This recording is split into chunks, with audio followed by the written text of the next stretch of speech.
Magandang umaga sa inyong lahat. Ngayon po is Sunday. It's our Strong Family Prayer and Exhortation. Ako po si Pastor Gary Romero na inyong kaibigan. Kasama araw-araw. Kaya tayo po ngayon ay dadako na sa pananalangin. At pagpapasalamat sa kabutihan ng Diyos sa ating buhay. Shall we pray? O aming Ama, maraming salamat sa bagong araw, bagong umaga. Pagpalaan niyo po kami na ang araw na ito ay maging pagpapala at kami maging bahagi ng kaalaman muli sa pamilyang Pilipino at ang kapayapaan yung maghari sa bawat pamilya sa pangalan ni Jesus. Amen. Nais ko pong basahin ang ating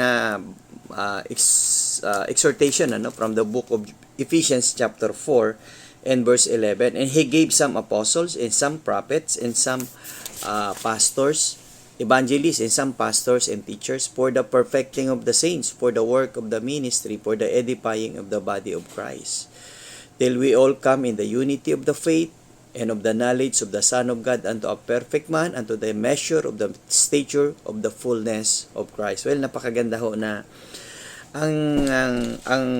ang Bible ay nagsasabi na siya ay nagpadala ng mga leaders na para manguna sa bawat gawain.